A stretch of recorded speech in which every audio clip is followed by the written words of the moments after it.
dalam memilih jodoh, lu pun punya standar untuk jodoh lu itu akhirnya terpilih.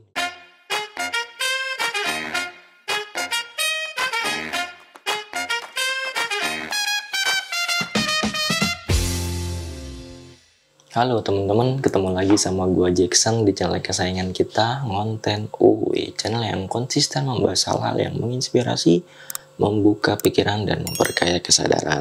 Baik teman-teman, di video kali ini kita akan membahas soal jodoh. Bagaimana cara mendapatkan jodoh yang tepat untuk diri kita.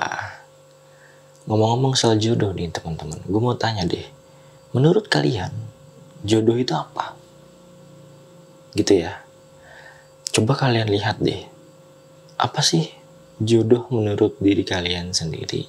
Kalau kalian sudah mendefinisikan apa itu jodoh, gue mau kasih tahu lo tentang konsep jodoh. Jadi ternyata konsep jodoh itu ada dua. Yang pertama adalah jodoh adalah takdir, ya kan? Yang kedua, jodoh adalah pilihan. Bagaimana bang kalau jodoh adalah takdir? Jodoh adalah takdir, ya udah, kita sejauh manapun kita berlari, sejauh manapun kita mencari, takdirnya jodohnya udah itu, ya udah kita terima itu jodohnya sebagai takdir kita.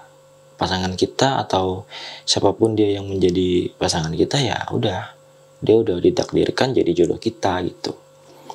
Kemudian konsep yang kedua adalah jodoh adalah pilihan. Nah ini yang akan gue sedikit banyak bahas, karena kalau jodoh adalah takdir, point of view-nya hanya keyakinan, ya gak sih? Tapi kalau jodoh adalah pilihan, kalau kita menganut konsep jodoh adalah pilihan, tentu ada cara untuk mendapatkan jodoh yang tepat. Tentu ada pertanyaan-pertanyaan, emang kalau salah milih jodoh efeknya apa? Ya kan gitu ya. Apa sih yang terjadi kalau salah milih jodoh? Apa sih menurut kalian kalau salah milih jodoh itu efeknya apa ya? Mungkin kalian bisa lihat orang-orang di sekitar kalian ya, yang sudah bercerai karena salah milih orang.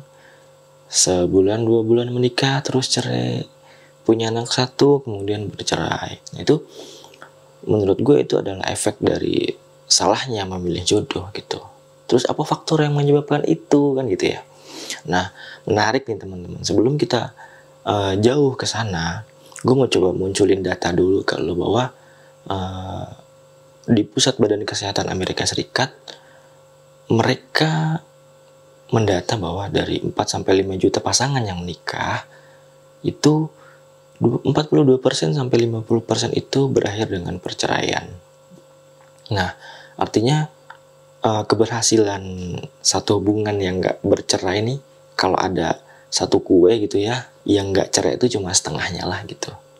Setengahnya lagi itu ya bercerai. Akhir dari hubungan mereka adalah bercerai. Negara yang terbesar menyumbang perceraian gitu, ibaratnya negara yang terbesar terjadinya perceraian adalah Maldives. Indonesia enggak termasuk ke dalam jajaran negara yang memiliki kuantiti perceraian yang tinggi gitu ya. Dan juga tidak rendah juga. Karena apa? Karena ternyata ada banyak faktor yang membuat seseorang itu bercerai. Salah satunya adalah regulasi menuju ke perceraian. Jadi kalau di Maldives tuh informasinya di sana tuh gampang gitu untuk menikah, gampang juga jadi untuk bercerai. Kalau di negara yang lain ya lebih susah dari di sana gitu. Jadi tendensi untuk bercerainya lebih kecil. Itu teman-teman. Jadi memang ada faktor itu juga. Oke baik, sekarang kita masuk. Tadi kita udah ngebahas jodoh, udah ngebahas efek kalau salah milih, cerai, bahkan di Amerika Serikat juga 50% itu kebanyakan pasangan yang cerai gitu kan ya. Terus bagaimana nih cara untuk memilih jodoh yang tepat? Terus gimana nih cara memilih jodoh yang tepat supaya kita tidak masuk ke dalam yang bercerainya itu gitu. Ya pasti kan kita semua maunya kalau sudah berjodoh, sudah menikah, ya tentu maunya langgeng sampai tua gitu ya. Gimana sih, apa sih gitu kan. Jadi keadaan yang pertama harus lo punya, yang harus lo tekankan ke dalam diri lo adalah jangan sekali-kali lo menentukan pilihan lo, jangan sekali-kali lo merasa berjodoh ketika lo dalam keadaan tertekan. Itu pesan yang pertama dari, menurut gue.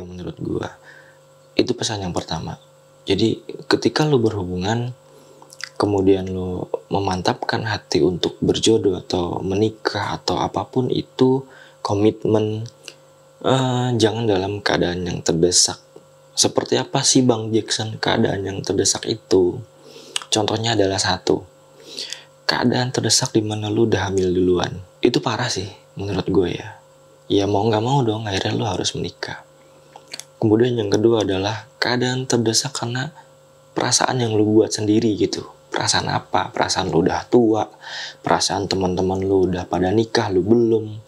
Itu kan ada di diri lu sendiri, pemikiran-pemikiran lu yang ngebuat lu, gue harus buru-buru merit nih. Pada akhirnya lu akan memilih jodoh dalam kondisi yang tidak objektif gitu teman-teman.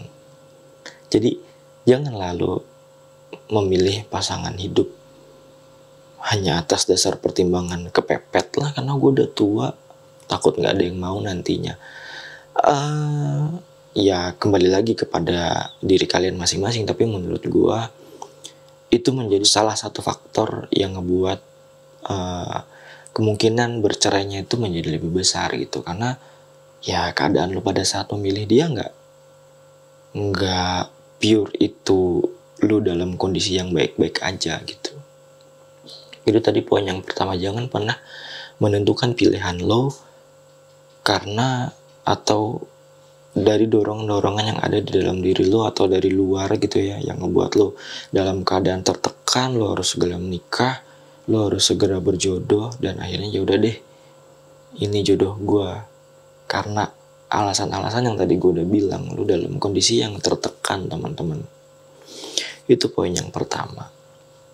Kemudian poin yang kedua adalah dalam memilih jodoh, pastikan dia memenuhi apa yang lo butuh. Pastikan lo melihat dia dari segala macam pertimbangan yang menjadi standar lo. Gitu. Jadi lo harus punya standar yang memang gue mau jodoh yang seperti ini. Ya setidaknya lo harus punya layer gitu loh. Jadi layer yang pertama misalnya, oh jodoh gue harus seiman. Layer yang kedua lagi misalnya, jodoh gue harus laki-laki yang ganteng misalnya, gitu kan ya. Gue nggak mau punya pasangan yang nggak ganteng, atau gue nggak mau punya pasangan yang nggak cantik karena gue mau memperbaiki keturunan, atau karena gue mau ABCDFG banyak hal gitu ya, yang menjadi layar pertama dalam standar jodoh lo gitu. Kemudian layar kedua misalnya, oh gue mau nanti jodoh gue bukan anak bungsu misalnya, karena kalau anak bungsu manja, contoh, gue nggak mau punya jodoh anak tunggal atau apapun itu gitu, atau gue nggak mau punya jodoh yang anak pertama yang adiknya banyak gitu, nanti banyak tanggungannya, banyak hal yang bisa lu pertimbangkan dalam memilih jodoh. Tapi lu harus bagi, oh yang layar pertama nih wajib banget nih, kalau nggak kayak gini itu berarti nggak bakal bisa jadi jodoh gue. Oh layar yang kedua, oh ini masih ada toleransi nih, misalnya tadinya lu nggak mau punya pasangan anak bungsu, tapi ternyata dia bungsu, tapi itu masih ya bisa gue terima deh karena gue cinta banget sama dia, karena dia memenuhi persyaratan atau standar layar yang pertama lo tadi. Itu tadi poin yang kedua. Pastikan dalam memilih jodoh, lu pun punya standar untuk jodoh lu itu akhirnya terpilih menjadi pasangan lo. Itu poin yang kedua teman-teman. Kemudian apalagi Bang Jackson, poin yang ketiga. Poin yang ketiga adalah lo harus punya tujuan besar ketika lo ingin berjodoh. Tujuan besar ini nanti yang akan memotivasi lo ketika lo sudah berjodoh, dan lo dalam menjalaninya itu tidak menyerah dalam perceraian, karena lo punya tujuan yang besar tadi. Tentunya tujuan yang besar tadi nanti akan ngebuat pertimbangan-pertimbangan lo pun akan semakin banyak. Contoh apa tujuan besarnya? Contoh ya, misalnya tujuan besar lo adalah tentunya buat diri lo sendiri ya. Yang pertama adalah gue mau punya anak gitu, atau gue mau child free, atau gue mau nanti kalau udah nikah hidup gue gak susah lagi, atau nanti gue mau kalau udah nikah gue bebas mau kemana aja sama pasangan gue gitu. Karena motivasi setiap orang berjodoh menikah kan beda-beda ya. pastikan lu punya tujuan yang besar di sana dan pasangan lu bisa menerima itu. Poinnya pasangan lu bisa menerima itu ya. Setelah lu punya tujuan besar, pasangan lu bisa menerima itu, oke, lanjutkan. Itu mungkin jodoh yang bisa lu pertimbangkan sebagai yang memang pilihan lo. Jadi gitu teman-teman. Tadi juga udah gue jelasin bagaimana konsep jodoh, bagaimana lu ada di posisi yang harus baik-baik aja dalam memilih jodoh gitu kan. Terus kemudian lo harus punya tujuan besar dalam memilih jodoh atau berjodoh, dan pastikan dalam memilih jodoh lu punya standar.